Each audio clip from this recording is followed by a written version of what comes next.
Speaker खोलो।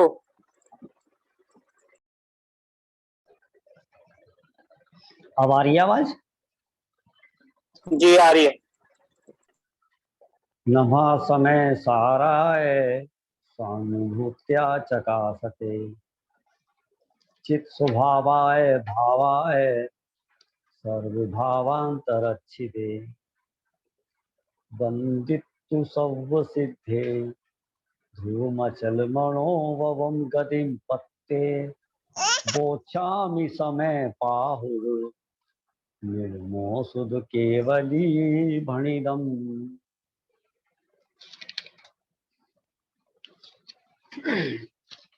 संसार की क्षणभंगुरता का जो स्वरूप हम शास्त्रों में पढ़ा करते थे वह आज हमें प्रत्यक्ष दिखाई दे रहा है।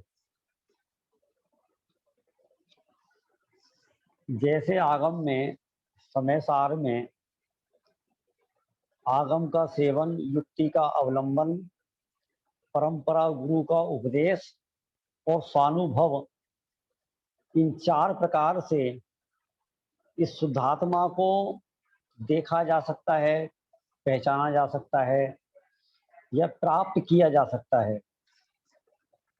आगम का सेवन माने आगम के अध्ययन से। तो और चौथे नंबर पे आता है स्वानुभव।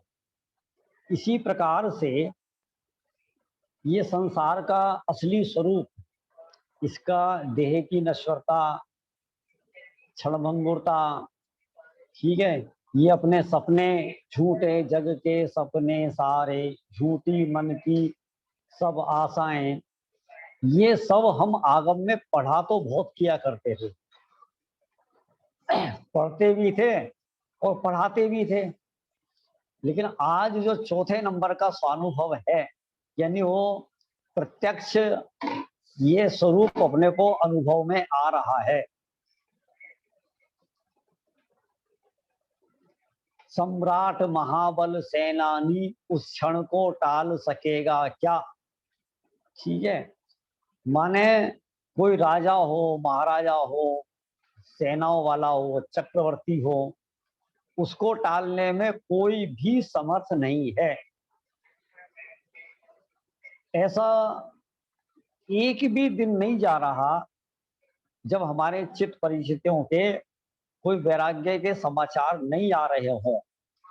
या तो ये समाचार आता है कि अमुक भाई आज हमारे बीच नहीं रहे, या ये समाचार आता है कि हमारे पड़ोस में, हमारे रिश्तेदार में कि अमुक भाई या अमुक बहन आज पॉजिटिव हो गए।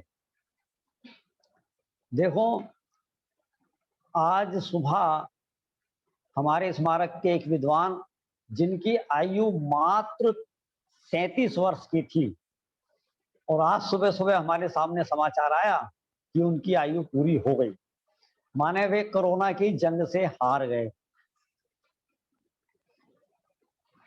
गीतरा विज्ञान, जैन पथ प्रदर्शक, इन दोनों पत्रिकाओं के वो कार्य को बराबर संभाल रहे थे, संपादन का कार्य कर रहे थे।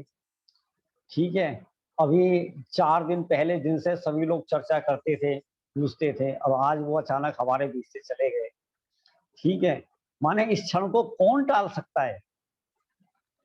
एक और प्रसंग देखो, हमारे ही परिचय में किसी को फीवर आया, ठीक है, 4-5 दिन हो गए, और आज चेक कराया तो पता चला टाइफाइड निकला। तो हमारे चांदनी चौक में कुशल वैद्य जी हैं, तो मेरे को भाव आया कि हम उनसे टाइफाइड का इलाज पूछ लें, विधि पूछ लें, वो कोई हमें दवाई बता दें। पता चला आज वो ही पॉजिटिव हैं। माने जो वैद्य हैं, चाहे डॉक्टर हैं, चाहे पैसे वाले हैं, चाहे गरीब हैं, चाहे विद्वान हैं, चाहे मुनिराज हैं, चाहे साधर्मी हैं, माने किसी को भी ये समय बख्श नहीं सकता। सम्राट महाबल सेनानी उस क्षण को टाल सकेगा का?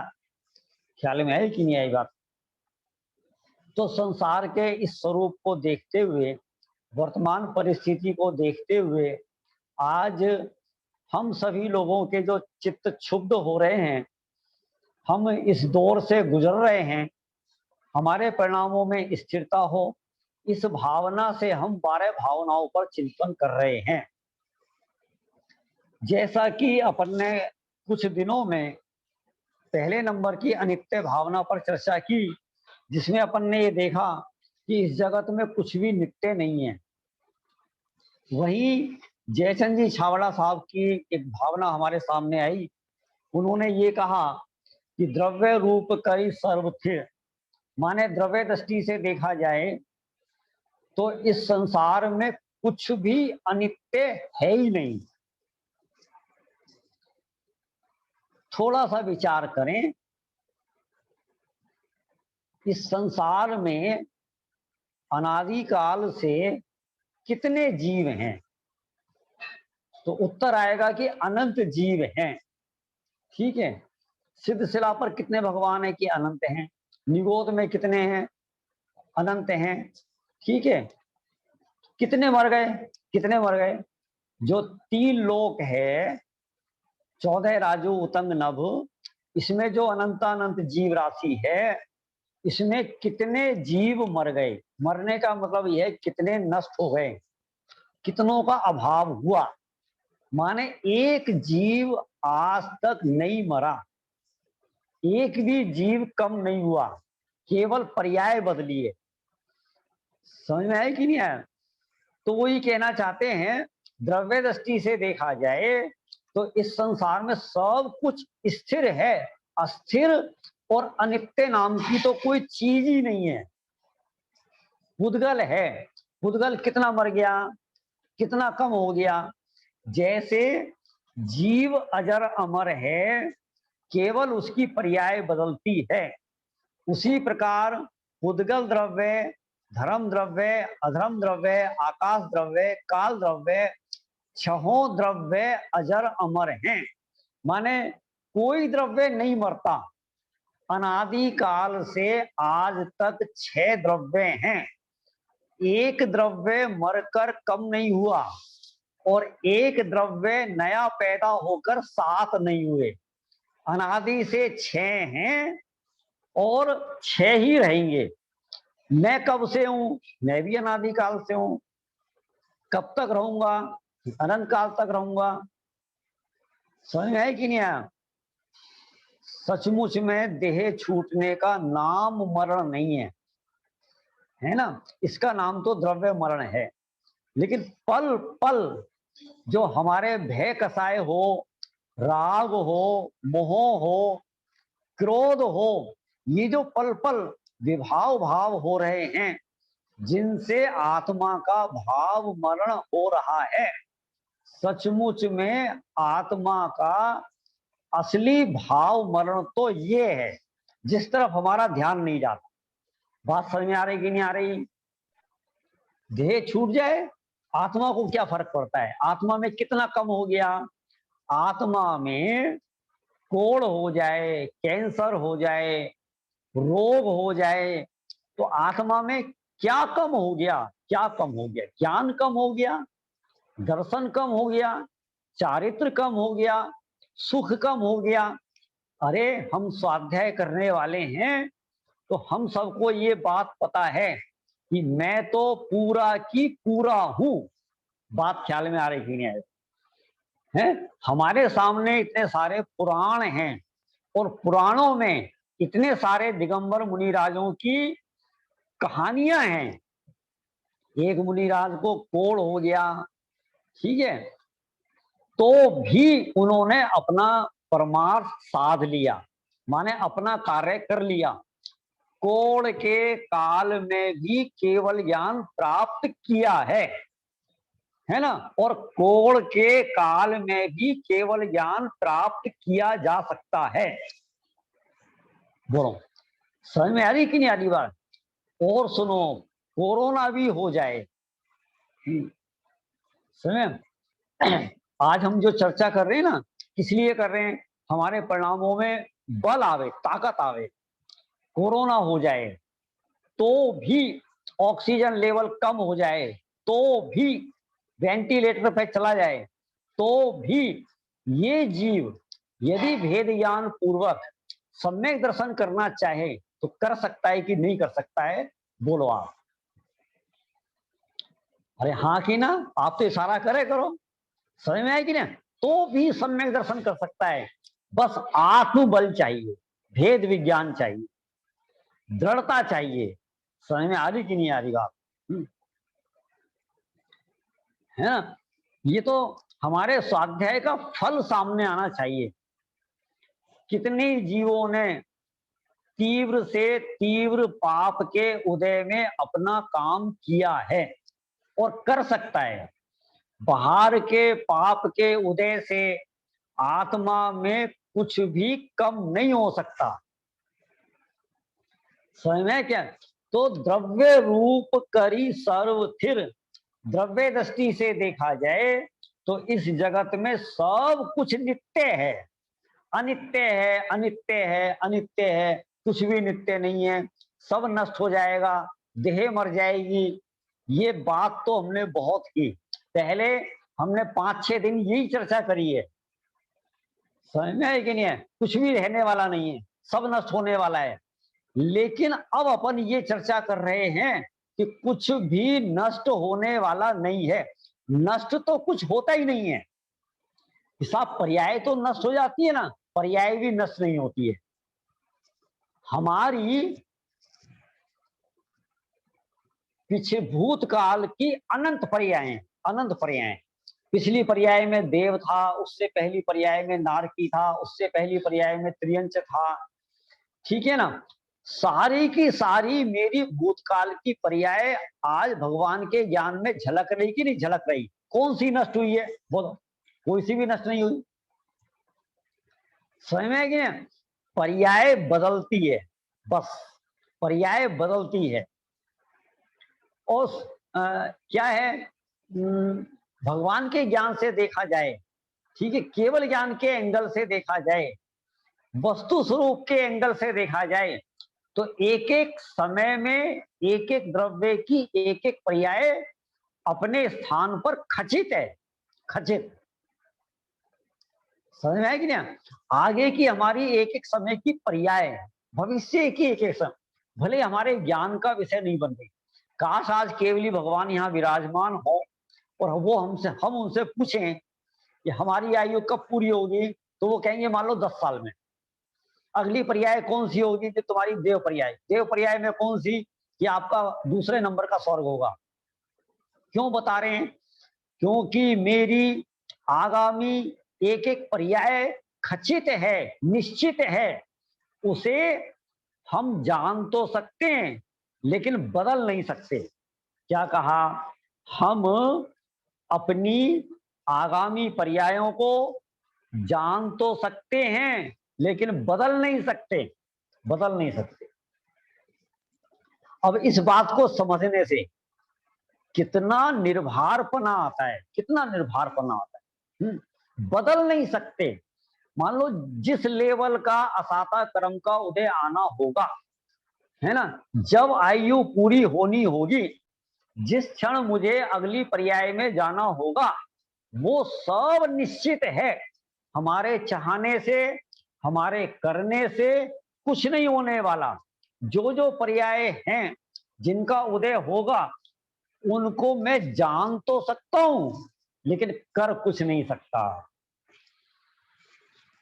बात समझ में आई कि नहीं आई?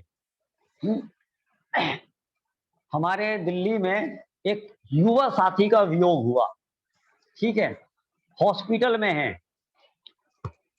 तो उनकी धर्मपत्नी ने एक विद्वान को फोन लगाया कि भैया ये जा रहे हैं और आप इन्हें बचा लो।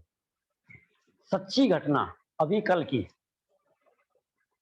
हॉस्पिटल से फोन लगाया, है ना, विद्वान को कि भैया ये जा रहे हैं और आप इन्हें बचा लो। उन्होंने कहा कि बहन कुछ नहीं, आप तो केवल धर्म का सहारा लो, भेद विज्ञान करो, इनको समाधि मरण सुनाओ। उन्होंने वीडियो ऑन करके उनको संबोधन दिया, प्रवचन चालू किया और प्रवचन के बीच में आयु पूरी हो गई। अब बताओ कौन बचा सकता है? कौन बचा सकता है? चल, अरे साधर्मी तो साधर्मी, यदि साक्षात तीर्थंकर परमात्मा भी यहाँ विराजमान हो, हैं, वो भी नहीं बचा सकते, वो भी नहीं बचा सकते। समझ में आया कि नहीं आया? तो ये सारा जिन शासन हमारे सामने है। जिन शासन माने क्या? जिन शासन माने अमर होने की कला सिखाने वाला धर्म। जिन शासन को प्राप्त करके ये जीव आज ही अजर अमर हो सकता है। समझ में आई कि नहीं आई बात? देखो, आज अपने को बुखार हो जाए, कैसे कैसे परिणाम होंगे। जिनको फीवर हुआ होगा, जिनका पॉजिटिव आया होगा, तो मुझे एक ऐसी जिज्ञासा होती है, भाव आता है, ये अपने साधर्मी भाई हैं, ठीक है, उनको पॉजिटिव हो गया, तो मेरा एक भाव आता है कि भैया, जब आपने ये समाचार सुना तो आपके परिणाम कैसे हुए? जब आपका बुखार 1 नंबर, 2 नंबर, 3 नंबर पे चला गया, तो आपके परिणाम कैसे हुए? प्लीज शेयर करो, आप हमें बताओ, ठीक है ना? आपका मान लो 1-2 पॉइंट ऑक्सीजन लेवल कम आ गया, तो आपके परिणाम कैसे हुए? और आपके जो परिणाम हुए होंगे, आप हमें अवगत कराएं, ताकि हम भी अपने परिणामों को स्थिर कर सकें एक बार। और आपके उस समय जैसे परिणाम हुए होंगे, जीवन भर आप उन परिणामों का स्मरण कर करके अपनी मनुष्य पर्याय को सार्थक करना, बराबर संबोधन करना। क्यों? उस समय हमने जैसा संबोधन किया होगा, शायद हम साता के उदय में वैसा संबोधन ना कर पाए। स्वयं स्वयं को संबोधन माने इस आत्मा को संबोधन करने वाला दुनिया में सबसे बड़ा यदि कोई है ना, वो मैं ही हूं, बाकी कोई नहीं है, बाकी कोई नहीं है। यदि स्वयं ने स्वयं को संबोधन नहीं किया, स्वयं ने अपने को नहीं पहचाना, भले ही साक्षात तीर्थंकर परमात्मा भी संबोधन करें और अपनी तैयारी नहीं हुई, तो ये कहेगा, भाई साहब, हम तो यहाँ मरने को बैठे हैं और आप हमें धर्म सुना रहे हैं, यहाँ हम पे दर्द सहा नहीं जा रहा, फिलहाल आप अपना धर्म अपने पास रखो। ये कह देगा उन परमात्मा से। समझ में है कि नहीं है? ऐसा है ना? तो भैया, ये संसार का स्वरूप हमने जो शास्त्रों में पढ़ा था, वो आज अपने को, है ना, क्या कहें, दुर्भाग्य कहें कि सौभाग्य कहें, है कि ये संसार का स्वरूप, ये प्रकृति अपने को प्रत्यक्ष दिखा रही है, दिखा रही है। अब सोचो, हम इसे सौभाग्य कहें कि दुर्भाग्य कहें, जो प्रत्यक्ष अपने को दिखा रही है। हम आज जो फीलिंग कर रहे हैं, ऐसी फीलिंग, इसके बिना हम कितने शास्त्र पढ़ते रहते, शायद ऐसी फीलिंग हम नहीं कर पाते। समझ में आया कि नहीं? प्रतिदिन प्रतिदिन एक एक साधर्मी का वियोग देखना पड़ रहा है।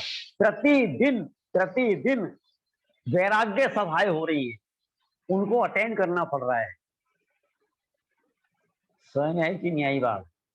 तो हमें अपने चिंतन को बदलना है। यहाँ पर जयचंद जी छावड़ा कह रहे हैं, द्रव्य दृष्टि से देखा जाए तो इस संसार में कुछ भी अनित्य नहीं है। बोलो, मैं नित्य हूं कि अनित्य? मैं शाश्वत ध्रुव तत्व हूं या जीने मरने वाला तत्व हूं? ज्ञानी धर्मात्मा जिस चैतन्य सदन में रहते हैं, उस चैतन्य सदन में ना जीवन है ना मरण है?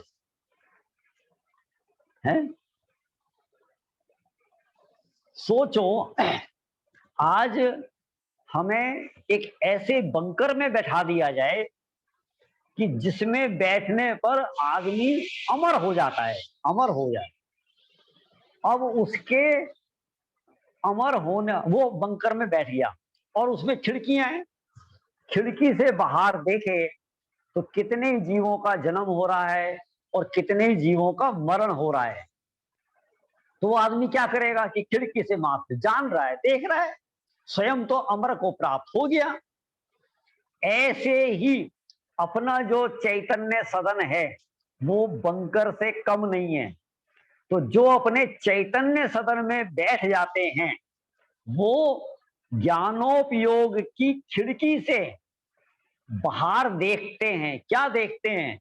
ये देह जी रही है और देह मर रही है, मैं तो उससे अत्यंत भिन्न हूं। जैसे हिंदुस्तान में बैठकर हम पिछली साल मार्च से पहले चाइना में लोगों को मरते हुए देखा करते थे और हमें कोई फर्क नहीं पड़ता था, हम तो सहज रहते थे। बिल्कुल ऐसे ही जो अपने शुद्धात्मा में बैठ जाते हैं उनको बाहर की देह के जीने मरने से कोई फर्क नहीं पड़ता। बात समझ में आ रही कि नहीं आ रही? आप लोग बोर तो नहीं हो रहे हैं? समझ में आ रहा है कि नहीं आ रहा है? डर तो नहीं लग रहा ना? ख्याल में है ना? ये तो गजब की चर्चा है। तो क्या कह रहे हैं? द्रव्य रूप करी सर्व थिर परजय थिर हुए कौन। तो दूसरी पंक्ति में जो बात आई कि द्रव्य दृष्टि आपा लखो परजय न करी कौन। द्रव्य दृष्टि से अपने शुद्धात्मा को देखो। किसको देखना है? आज तक जितने भी सिद्ध हुए उन्होंने किसको देखा? बस जिसको उन्होंने देखा और जिसको देखकर वो अनंत काल के लिए सुखी हो गए उसको हमें देखना है। अब कैसे देखना है, इस शंका का समाधान करने के लिए हम समय सार की 14वीं 15वीं गाथा पर चर्चा करेंगे। और हमने आपसे कहा भी था कि आप इस विषय को थोड़ा सा देख कर आए। किस किस ने देखा है ये विषय? किसी ने देखा है? जिसने देखा हो हाथ खड़ा करो। नहीं देखा है कोई दिक्कत नहीं, कोई बात नहीं, वेरी गुड। सुधा भाभी जी हैं दरियागंज से, उन्होंने थोड़ा सा इस विषय को देखा है।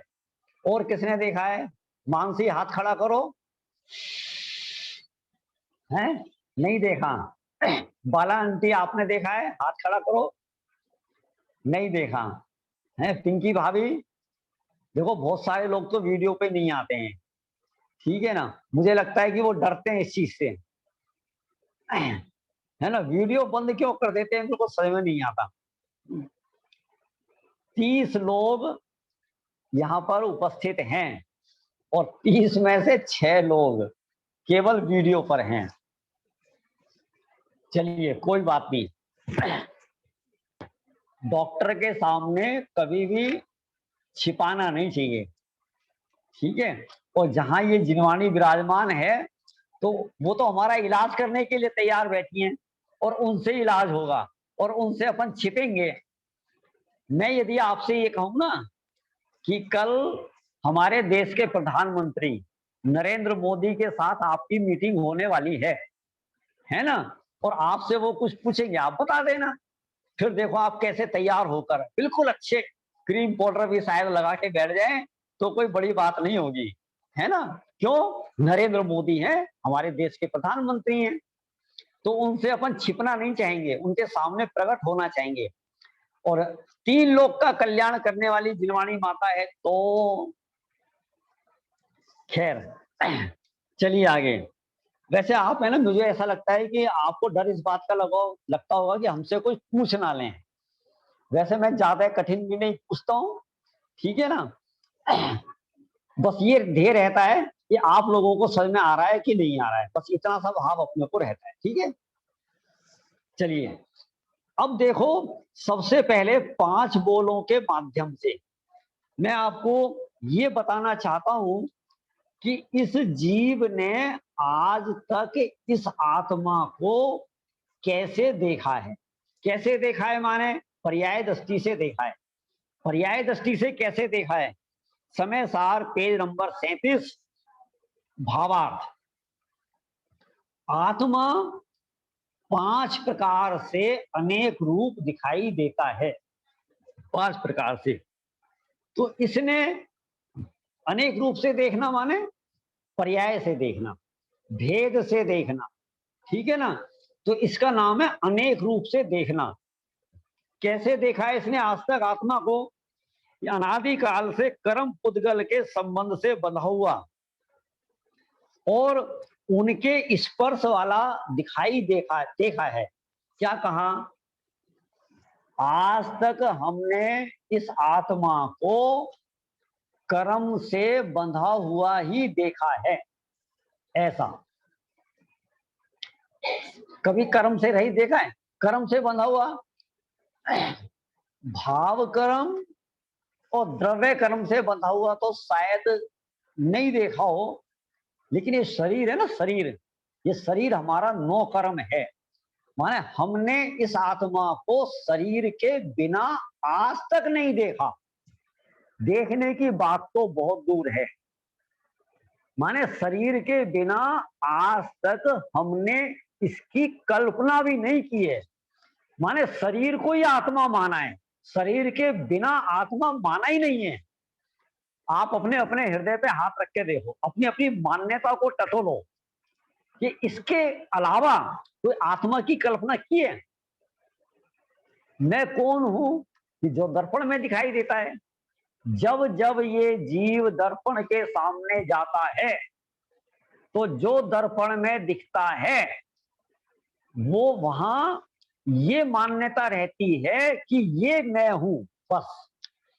अब आप एक बात बताइए, जो दर्पण में दिख रहा है वो मैं हूं या जो दर्पण में देख रहा है वो मैं हूं? बात समझ आ रही कि नहीं आ रही? देखो बात गजब की है। जो दर्पण में दिख रहा है वो मैं हूं या जो दर्पण में देख रहा है? दिख रहा है वो तो पकड़ में आता है, देख रहा है वो पकड़ में नहीं आता। जो देख रहा है वो मैं हूं। मैं तो कई बार कहता हूं और बहुत बार कहता हूं, आप तो दर्पण के सामने खड़े हो जाओ और देखो, और वहां खड़े खड़े ये विचार करो कि जो दर्पण में दिख रहा है वो कौन है? हैं? देखो एक खतरनाक बात पूछूं, जो दर्पण में दिख रहा है वो जिंदा है कि मुर्दा है? कैसी अशुभ बातें कर रहे हो? देखो, हैं? सोचो, आप सोचो, एक क्षण के लिए विचार करो। अरे ज्ञानी जीव तो सदा काल मुर्दे को मुर्दा देखते हैं और जिंदे को जिंदा देखते हैं। हैं? अच्छा, आत्मा निकल जाने के बाद ये शरीर हमें मुर्दा दिखाई देता है। हम तो एक बात कहते हैं, आत्मा के रहते हुए ये शरीर जिंदा कब हुआ था? जिंदा माने जो जीवे, जीवे। तो कौन जीता है? जो अपने ज्ञान दर्शन आदि प्राणों से जीता है। जो जीता है वो जीव है, और जो मरा हुआ है, जो कभी जिया नहीं है, जो मुर्दा है, वो शरीर है। अब बताओ, आप दर्पण के सामने खड़े हो, भले ही जवाब नहीं देना। कई बार ऐसा लगता है कि अशुभ बोलना नहीं चाहिए, अशुभ बातें नहीं बोलनी चाहिए, हैं? जवाब मत देना, लेकिन विचार करना। दर्पण के सामने हम खड़े हैं और देख रहे हैं, जो दिख रहा है वो जिंदा है कि मुर्दा है? बस प्रश्न कर लेना, उत्तर खोज लेना है। अरे जब इस देह से चेतन निकलेगा तो जो आज दिख रहा है उसमें कुछ भी तो कम नहीं होगा ना, वो तो ऐसा ही दिखेगा। मेरे निकल जाने के बाद, है मेरे चले जाने, मेरे माने आत्मा, ठीक है, आत्मा के चले जाने के बाद जो दर्पण में दिख रहा है वो ज्यों का त्यों, जैसा का तैसा, ऐसा ही यही पड़ा रहेगा। अब बोलो, जिसको अपन जिंदा मान रहे हैं, मरे हुए को जिंदा मानते हैं, मरे हुए को, जो कभी जीवित नहीं था।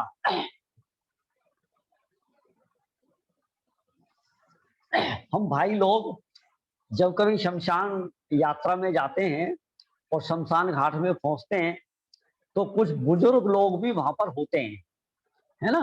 अपने नगर से कुछ बुजुर्ग लोग भी जाते हैं, तो जो ज्यादा बुजुर्ग होते हैं, पता है वहां खड़े होकर क्या कहते हैं? भाई अब तो थोड़े दिन बाद हमें भी यही आना है। ठीक है, किसको आना है? सोचो आप, किसको आना है? क्या कह रहे हैं वो? हमें भी यही आना है? अरे जो कह रहा है, कहने वाला जो है, जानने वाला तत्व है, वो तो कहीं और चला जाएगा। जिसको यहाँ आना है वो मैं नहीं हूं। समझ? तो हमने इस आत्मा को आज तक कर्मों से बंधा हुआ ही देखा है। पहला पॉइंट, पहला पॉइंट समझ में है कि नहीं आया? ऐसा, मैं रागी हूं, मैं देशी हूं, मैं क्रोधी हूं, कर्मों ने मुझे घेर रखा है, कर्मों ने मार डाला, मेरे कर्म का उदय ऐसा है, मेरे बुखार हो गया, तो क्या देखा? अपने आप को कर्म से बंधा हुआ देखा। मैं शरीर वाला, अपने आप को कर्म से बंधा हुआ देखा है। असाता कर्म ने मुझे घेर लिया, पाप कर्म के वजह से मैं दुखी हूं। ठीक है, पुण्य कर्म में मजा मानता है। तो इन इन सब चीजों से ये पता चलता है कि तूने आज तक कर्म से भिन्न आत्मा को देखा ही नहीं है। ख्याल में आ रहा कि नहीं आ रहा?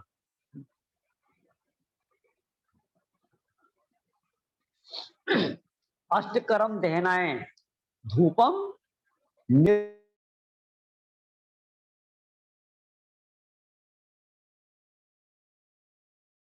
वाली बात।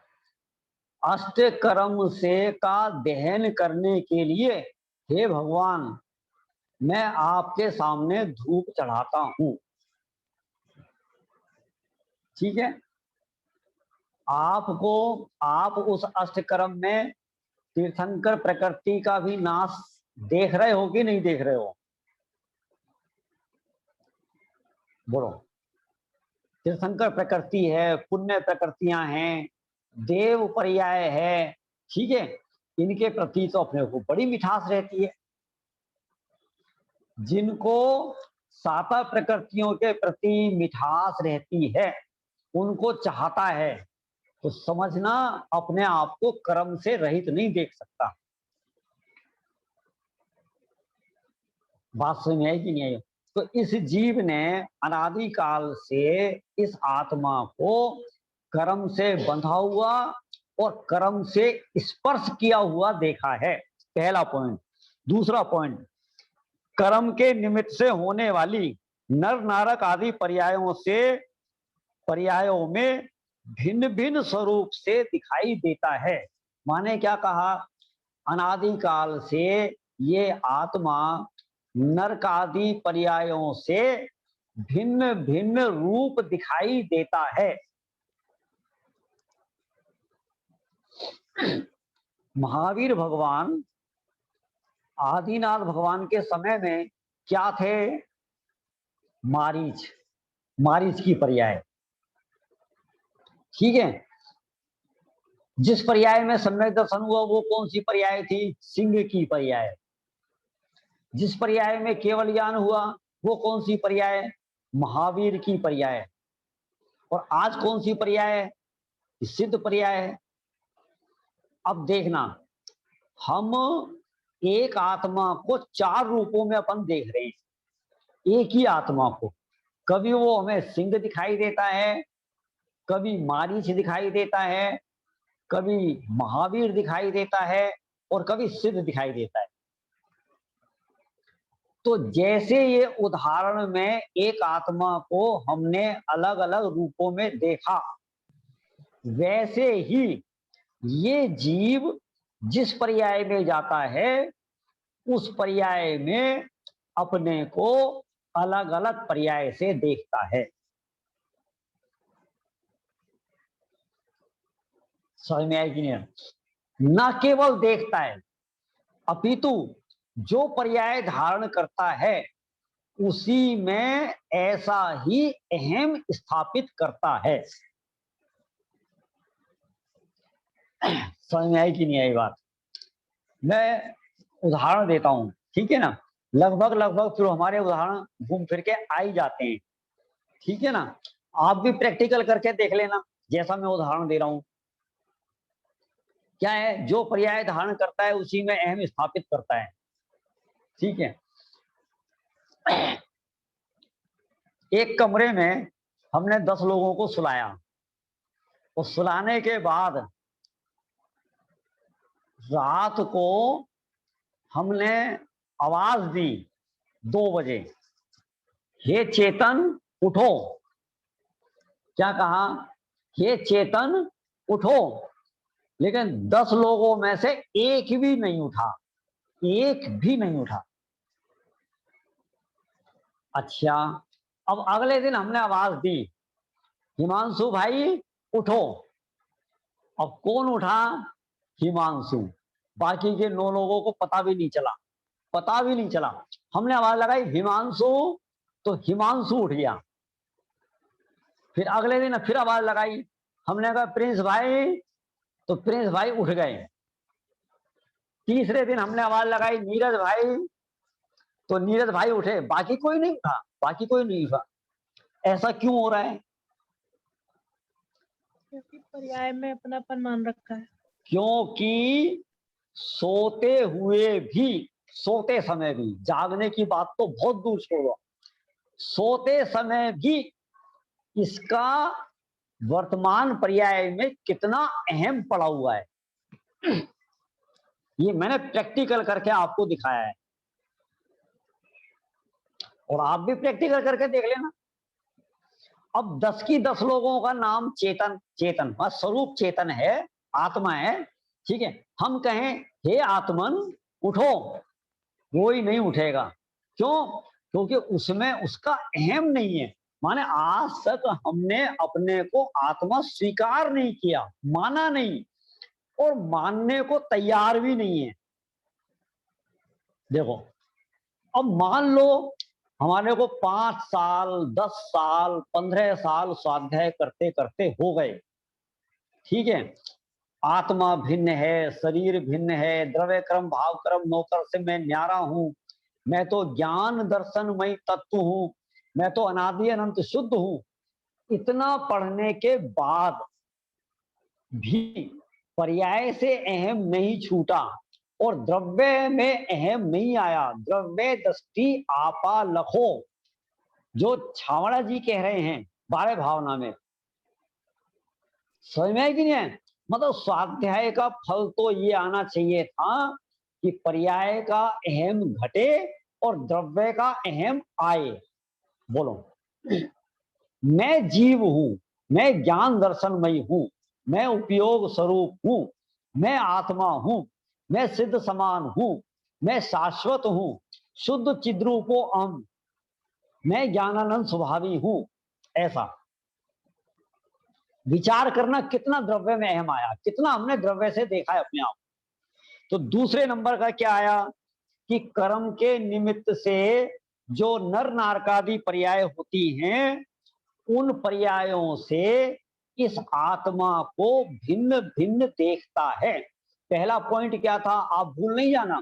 पहला पॉइंट क्या था कि ये अपने आत्मा को कर्म से बंधा हुआ देखता है। दूसरा पॉइंट क्या आया कि कर्म के उदय के निमित्त से जो अलग अलग प्रकार की पर्याय होती हैं, उन पर्यायों से अपने को अलग अलग देखता है। देखो, जब ये बच्चा था तो अपने को बच्चा देखता था, और जब जवान हो गया तो क्या कहता है, अब हम जवान हो गए। अब बूढ़ा हो जाएगा तो फिर क्या मान्यता बन जाएगी, अब हम बूढ़े हो गए। बोलो, तो जो जो पर्याय बनती जा रही है उस पर्याय से अपने आप को देखता है। ऐसा तो कर्म के उदय से जो अवस्थाएं होती हैं, उन अवस्थाओं से अपने आप को देखता है। बोलो, आप सब विचार करो, विचार करो। हम सब इसी कैटेगरी में खड़े हुए हैं। माने बूढ़ा हो जाता है तो अपने आप को क्या मान रहा है कि मैं बूढ़ा हूं, बूढ़ा हो गया। चेहरे पे झुर्री पड़ गई, अब हमारे चेहरे पे झुर्रियां पड़ गई, अब हमारे बाल सफेद हो गए, हमारी आंखें धस गई हैं, हम बीमार हो गए हैं, हम स्वस्थ हो गए हैं। माने तू किस एंगल से अपने आप को देख रहा है, विचार तो कर। समझ में आ रहा है कि नहीं आ रहा है? बोलो, इसका नाम है पर्याय दृष्टि। तूने इस आत्मा को अनादिकाल से ऐसा ही देखा है। बच्चा कौन था, जवान कौन हुआ है, बूढ़ा बूढ़ा कौन हुआ है, विचार करो, कौन बूढ़ा हुआ है, बूढ़ा कौन हुआ है। जवान हो गया तो आत्मा में क्या बढ़ गया, और बूढ़ा हो गया तो आत्मा में से क्या घट गया है। बूढ़ा कौन हुआ है, विचार तो करो। ऐसा, ये हो गया दूसरा पॉइंट। तीसरा पॉइंट, शक्ति के अविभाग प्रतिच्छेद घटते भी हैं और बढ़ते भी हैं, ये वस्तु का स्वभाव है, इसलिए वह नित्य नियत एक रूप दिखाई नहीं देता। क्या होता है, जैसे आत्मा का एक ज्ञान गुण है, तो उस ज्ञान गुण में हीनाधिकता दिखाई देती है। अब हीनाधिकता दिखाई देती है तो क्या होता है कि एक समय ऐसा होता है कि हम बहुत अच्छे से पढ़ते हैं, बहुत अच्छा याद कर लेते हैं, जल्दी याद कर लेते हैं, हमें बहुत सारी गाथाएं याद हो गई, तो क्या मानता है कि मैं तो बड़ा ज्ञानवान हूं, हैं, मैं तो बड़ा ज्ञानवान हूं। और क्या हुआ, तो धीरे धीरे एक बार समय ऐसा आया, क्षोक्षम हमारा कम होने लगा, याद नहीं रहता है। हमने जो छह ढाला, जो तत्वार सूत्र, जो समय सार की गाथाएं याद की थी, वो आज अपन भूल गए। तो अपने आप को मूर्ख मानने लगा, अपने आप को अज्ञानी मानने लगा। हम प्रवचन नहीं कर पाते तो ऐसा लगता है मेरे जैसा कोई मूर्ख नहीं है, प्रवचन कर पाते हैं तो हमारे जैसा कोई विद्वान नहीं है। तो इस प्रकार से जो आत्मा के गुणों में हीनाधिकता देखी जाती है, तो उससे ये आत्मा अनियत जैसा दिखाई देता है, लेकिन अनियत है नहीं। अभी इन 5 बोलों को समझाने के लिए उदाहरण भी हमारे सामने आएंगे, लेकिन अभी मैं बिना उदाहरणों के माध्यम से आपको समझा रहा हूं। क्या समझाने का प्रयास कर रहे हैं, पहले अपन ये समझ रहे हैं कि अनादि काल से हमने इस आत्मा को कैसा देखा है, कैसा देखा है। फिर अपन क्या समझेंगे कि हमें इस आत्मा को कैसा देखना है। पता है, वैद्य जी जैसा काम करना चाहिए। वैद्य जी क्या करते हैं कि जब पहले कोई पेशेंट आता है ना, तो उसको दवा बताने से पहले क्या करते हैं, पहले उसे विश्वास दिलाते हैं। क्या विश्वास दिलाते हैं, देखो भाई, तुम्हारे को है ना पेट में भी दर्द होता होगा कि हाँ, खांसी होती है कि हाँ, बुखार उतरता चढ़ता होगा हाँ, तो उसे लगता है अरे वैद्य जी बड़े होशियार हैं। तो जैसा उसके देखा अब तक, पहले उसको वैसा विश्वास दिलाया। अब वैद्य जी कहते हैं कि देखो भाई, ठंडा मत खाना, तेल मत खाना, बादे की चीज मत खाना। तो अब वो उनकी बात का विश्वास करता है, और वैद्य जी जो औषधि देंगे ना, वो उसको लेगा भी। इसी प्रकार से पहले तो हम आपको ये बताना चाहते हैं कि इस जीव ने आज तक इस आत्मा को कैसा देखा, और जैसा देखा वैसा आपको विश्वास होता है कि नहीं होता है। बोलो, हमने ऐसा ही देखा कि नहीं देखा? हाँ देखा। तो ऐसा देखते देखते हुआ क्या कि अनादिकाल से हमने आत्मा को कर्मों से बंधा हुआ देखा, अलग अलग पर्याय रूप से देखा। तो ऐसा देखने से लाभ कितना हुआ, सुख कितना मिला कि कुछ नहीं, कि कुछ नहीं, तो छोड़ दे, अब इसको छोड़ दे, अब इस ऐसे देखना बंद कर दे। समझ में आया कि नहीं आया? एक बार तो तू दृष्टि बदल के देख। कैसी दृष्टि? पर्याय दृष्टि को छोड़ दे और द्रव्य दृष्टि से देख। 2 पॉइंट हो गए, 2, ठीक है, 3 हो गए, 3। चौथा पॉइंट क्या है कि वह दर्शन ज्ञान आदि अनेक गुणों से विशेष रूप दिखाई देता है। क्या कहा? आत्मा में अनेक गुण हैं। आत्मा में क्या? हर वस्तु में अनेक गुण हैं, ठीक है ना। तो क्या होता है कि भले ही उस आत्मा में अनेक गुण हैं, लेकिन वो अनेक रूप नहीं है, अनेक अनेक पीस नहीं है, अनेक टुकड़े नहीं है। समझ में? सोना है सोना, तो सोने में पीलापन भी है, चिकनापन भी है, कठोरपन भी है, लेकिन फिर भी सोना सोना है। ऐसा नहीं है कि पीलापन अलग है, चिकनापन अलग है और कठोरपना अलग है। समय सार की गाथा बवहारेणु बतिसदि नानिस चरित्र दंसनम नाणम। क्या कहा? बवहारेणु बतिसदि, व्यवहार से कहा जाता है क्या? कि आत्मा में दर्शन है, ज्ञान है और चारित्र है। अब अगली पंक्ति क्या कहती है? नवीनानम न चरित्रम न दंसनम जानगो शुद्धो, कि न दर्शन है, न ज्ञान है, न चारित्र है, वह तो शुद्ध है। बताओ, माने दर्शन ज्ञान चारित्र का भेद करना की अशुद्धता है। ऐसा आप है ना, किसी घर में है ना शादी का निमंत्रण देने जाओ, तो वो घर कैसा है कि उस घर में 5-6 भाई रहते हैं, 5-6 बहुएं रहती हैं, पोते पोतियां हैं, सास ससुर हैं, सबका एक चूल्हा है। आप वहां है ना, मानो अलग अलग भाई को अलग अलग आवाज नहीं आ रही। बाकी और लोगों हमें तो आ रही है, आ रही है जी, आ रही है। हाँ आंटी जी, आप अपना अपना चेक कर लो, बाकी और लोगों को आवाज नहीं आ रही। आंटी जी बाकी सब लोगों को आवाज आ रही है। अच्छा, मेरे को नहीं आ रही फिर। हाँ आप चेक कर लो। अब आ रही है। चलो ठीक है, बहुत बढ़िया। ठीक है ना। तो हम उदाहरण क्या दे रहे हैं कि जहां एक चूल्हा है, अनेक बहुएं हैं, अनेक बेटे हैं, वहां यदि आप अलग अलग कार्ड देते हो तो वो भाई क्या कहेंगे? भाई साहब आप ये क्या कर रहे हो, हमारे घर में ऐसा भेद नहीं है, आप ये गलती मत करो, हम यह एक हैं। आपने क्या समझा है? आप एक कार्ड दो, ठीक है। तो देखना वहां विसंवाद हो रहा है, वहां नाराजगी हो रही है। ऐसे ही आत्मा अभेद है, आत्मा एक है। ख्याल में है कि ना? उस अभेद आत्मा में भेद करना विसंवाद है। ठीक है, विसंवाद है माने हमारी हानि है।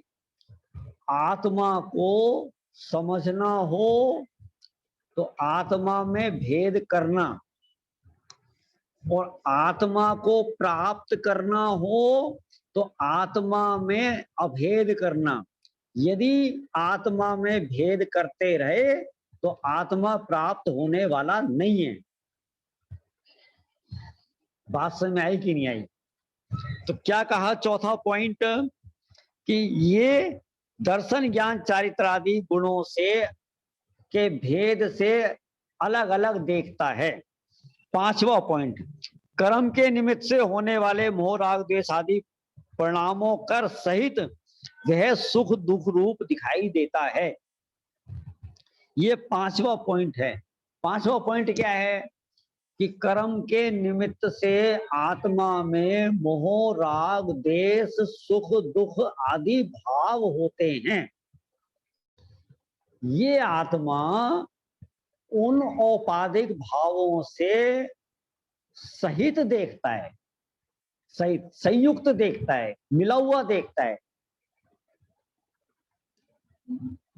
समझ में है कि नहीं आया? जबकि जो कर्म के निमित्त से होने वाले भाव हैं वो तो आत्मा के ऊपर ऊपर तैरते हैं, आत्मा में प्रवेश नहीं करते। कांटों सी पैदा हो जाती चैतन्य सदन के आंगन में। क्या कहा? कहां पर पैदा हो जाती हैं? ये शुभ और अशुभ की वृत्तियां हैं ना, ये शुभाशुभ भाव हैं, ये रागादि भाव हैं, ये मोह राग द्वेष के परिणाम हैं। ये कहां पैदा होते हैं? चैतन्य सदन के आंगन में, आंगन में, आत्मा में नहीं, ठीक है।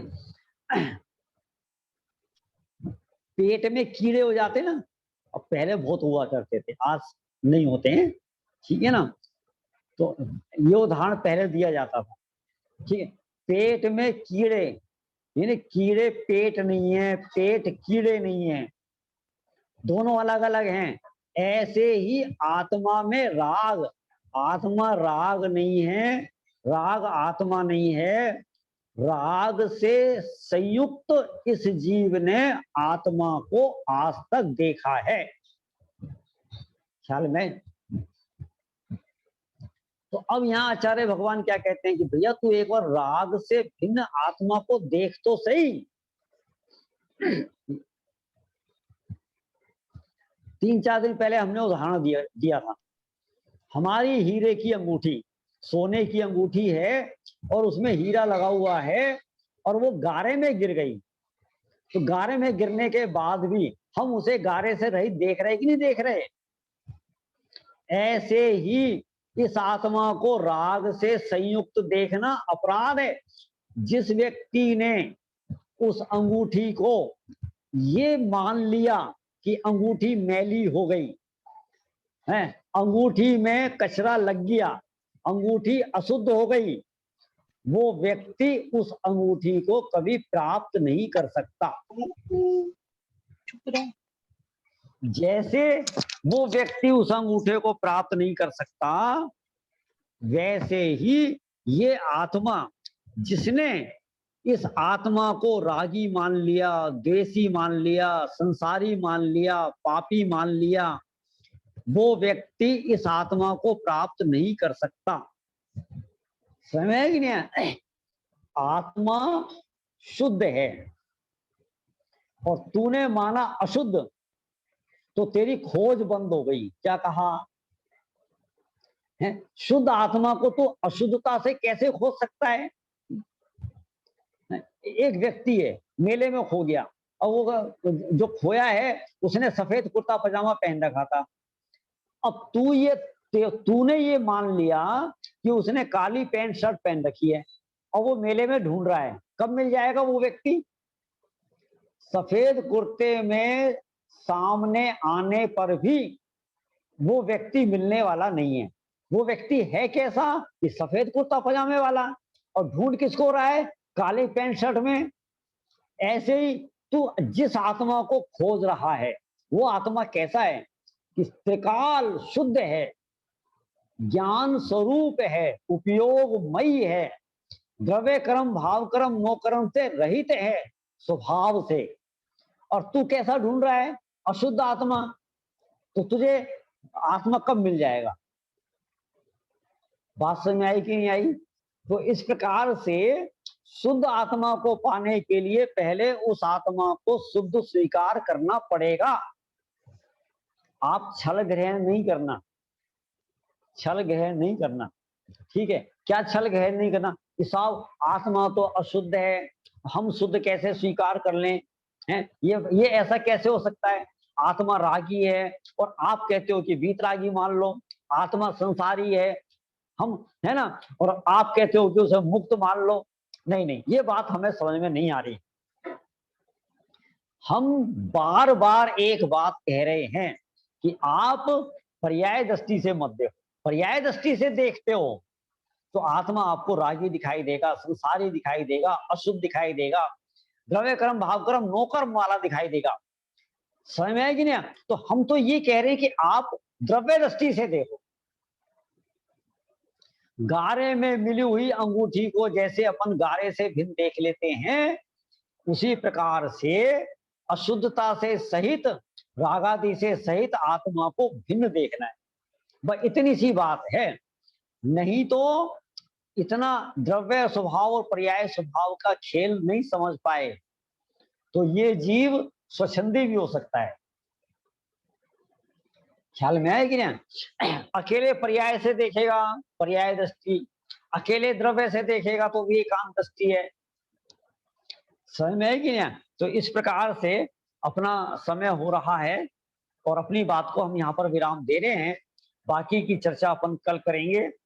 बात समझ में आ जाए, यही हमारा भाव है। भले ही एक चर्चा को समझने में हमें कितना ही टाइम लग जाए, एक चर्चा से अपने को अपना शुद्धात्मा समझ में आ जाए, पकड़ में आ जाए, तो हमारी चर्चा सार्थक हो जाएगी। यही हमारी भावना है। इसी मंगल भावना से विराम ले रहे हैं। हे जिनवाणी भारती तोए जपो दिन रैन, जो तेरी शरणा गए सो पावे सुख चैन। जावा नमो रिहंताड़म, नमो सिद्धाड़म, नमो आयरियाड़म, नमो उवज्झायाड़म, नमो लोए सब साहुड़म। बोलिए द्वात्संग मई जिनवाणी माता की जय। की जय। सभी को सादर जय जय। जय जिनेन्द्र जी सबको। जय जय जय जिनेन्द्र। जय। जय जिनेन्द्र भैया जी। जय जिनेन्द्र, जय जिनेन्द्र।